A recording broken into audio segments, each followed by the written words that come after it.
नमस्कार, जय श्री राम। सभी को प्रणाम। सभी को हार्दिक स्वागत, हार्दिक अभिनंदन। चैत्र नवरात्रि की हार्दिक शुभकामनाएं, साथ ही हिंदू नववर्ष की आप सभी को हार्दिक शुभकामनाएं। सभी के लिए मंगलमय हो यह साल।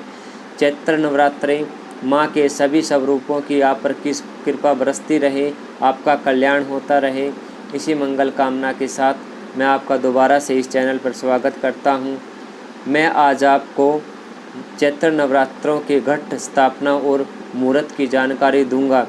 अब की बार चैत्र के नवरात्रे 2 अप्रैल 2022 वार शनिवार से शुरू होने जा रहे हैं। एक अच्छा संयोग है कि यह चैत्र के नवरात्रे अब की बार शनिवार से शुरू हो रहे हैं और जन्म कुंडली के अनुसार मंगल शनि के शुभ संयोग में यह चैत्र के नवरात्रि शुरू हो रहे हैं। अब की बार इन चैत्र के नवरात्रों में घट स्थापना का जो मुहूर्त रहेगा वो ध्यानपूर्वक सुनिए, आपको बताने जा रहा हूँ।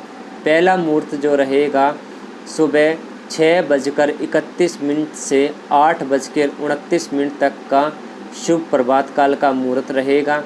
इसके बाद का जो मुहूर्त रहेगा वृषभ लगन, शिथिर लगन जिसको बोलते हैं, उसमें मुहूर्त रहेगा आपका 8:43 से 10:17 तक।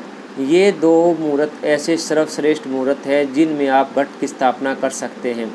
इसके साथ ही आपको अभिजीत मुहूर्त में भी आप घट स्थापना कर सकते हैं, माता की पूजा प्रारंभ कर सकते हैं। परंतु मैं आपको बताऊंगा कि अब की बार जो अभिजीत मुहूर्त है 12:17 से जो शुरू होने जा रहा है, वह अभिजीत मुहूर्त में हम घट स्थापना नहीं कर सकते।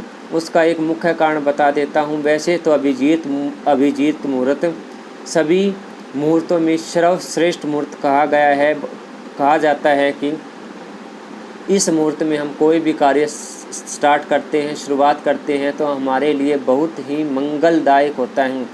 परंतु मैं आपको बताने जा रहा हूं, अब की बार अभिजीत मुहूर्त मतलब 12:17 से जो अभिजीत मुहूर्त लगने जा रहा है उसमें आप घट स्थापना और माता की ज्योत प्रज्वलित नहीं कर सकते। उसका मुख्य कारण यह है कि जो चैत्र शुक्ल की प्रतिपदा मतलब एकम तिथि है, जो नवरात्रों की शुरुआत जो एकम तिथि से होती है, वह 11:58 तक ही है। 11:58 के बाद द्वितीय तिथि शुरू हो जाएगी। इसीलिए आप घट की स्थापना 11:58 से पहले कर लें और माता का गुणगान स्टार्ट कर दीजिए। क्योंकि मैं आपको बताऊंगा कि स्टार्टिंग के जो 3 दिन होते हैं, 9 दिन में सबसे पहले जो 3 दिन होते हैं वो माता दुर्गा के कहे गए हैं। उसके बाद के जो 3 दिन होते हैं धन की देवी माँ लक्ष्मी की, और 3 दिन लास्ट के जो 3 दिन होते हैं वो ज्ञान की देवी, वाणी की देवी माता सरस्वती के लिए होते हैं। इन्हीं के गुणगान के लिए ये 9 के 9 दिन और 9 के 9 दिन 9 माता के 9 स्वरूपों का इसमें वर्णन किया गया है। उनकी पूजा विधि का इसमें वर्णन किया गया है।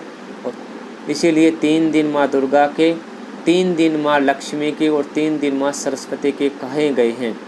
जो मैंने लगन मुहूर्त बताए हैं, इन लगन मुहूर्तों में आप पूजा की शुरुआत कीजिए। आप लगन भाव से, अपने मनोभाव से, अपने विश्वास के साथ माता की पूजा किसी प्रकार से भी शुरू कर सकते हैं। लगन मुहूर्त मैंने आपको बता दिया। आप दुर्गा चालीसा, माता दुर्गा के स्फटिक मंत्र, दुर्गा सप्तशती का पाठ, किसी तरह भी मनोभावना से आप पूजा माता की स्वीकार कर सकते हैं। इसके साथ ही मैं आपको बताऊंगा कि कलश जब आप स्थापित करो तो कलश के अंदर क्या क्या आप चीज़ें विद्यमान करो। नंबर 1 बात, जब भी आप घट स्थापना करें उस मुहूर्त के अकॉर्डिंग, उस मुहूर्त के अनुसार करो। तो कलश में आप थोड़ा गंगा जल, 1 सुपारी, साबुत सुपारी, अक्षत मतलब थोड़े चावल, 1 सिक्का और दुर्वा जो घास होती है, हरी घास, उसको आप डालकर उस कलश को संपूर्ण भरकर, ऊपर से मिट्टी का कलश है तो मिट्टी का ही पात्र ढक्कन ऊपर से लगाकर, उस ढक्कन के ऊपर आप अनाज रख कर और साथ ही एक जटा वाला नारियल लेकर उसके ऊपर लाल रंग का कपड़ा लपेट कर और उस जटे वाले नारियल को उस ढक्कन जिस ढक्कन पर आपने अनाज को स्थापित किया है उसके ऊपर रख दीजिए। यह हुआ आपका घट बन गया। घट बनने के बाद आपको इस घट मतलब कलश का क्या करना है, आपने एक मिट्टी के बड़े पात्र में उसमें मिट्टी भरकर जवारे को उगा देना है। जवारे उगाने के बाद उसके बीच में इस घट को स्थापित कर देना है और माता से क्षमा याचना के साथ पूरे मनोभाव के साथ माता दुर्गा की देवी के 9 स्वरूपों की आपने पूजा शुरुआत करनी है। पहली पूजा शैलीपुत्री से होती है, आप सभी को पता है, क्योंकि कहते हैं पहली शैलीपुत्री होती है, दूसरी ब्रह्मचारिणी होती है, तीसरी चंद्रघंटा होती है, चौथी कुसमांडा माता होती है, 5वीं असतकांता माता होती है, 6ठी कात्यायनी विख्याता होती है, 7वीं कालरात्रि महामाया होती है, 8वीं महागौरी जाया होती है और 9वीं सिद्धिदात्री जिसको माता बोलते हैं। यह 9 देवियों के स्वरूप को मैंने आपको वर्णन किया है और मैं आशा करता हूँ कि आपको मैंने एक छोटी सी जानकारी दी। इस छोटी सी जानकारी के अकॉर्डिंग अनुसार ही आप घट स्थापना करके अपने मनोभाव विश्वास के साथ आप माता की पूजा अर्चना शुरू कीजिए और मैं आशा करता हूँ कि आपको ये वीडियो पसंद आई होगी।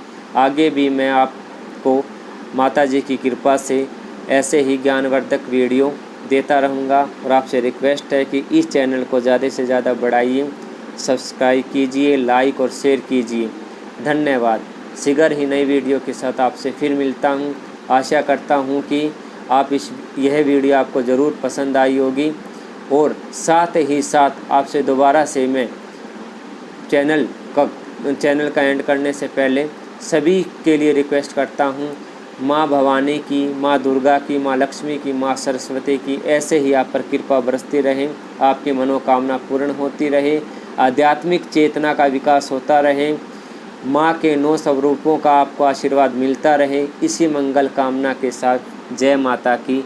दोबारा से हिंदू नववर्ष और माता दुर्गा के 9 स्वरूपों के साथ ही चैत्र नवरात्रों की हार्दिक बधाई, शुभकामनाएं। नमस्कार। जय श्री राम।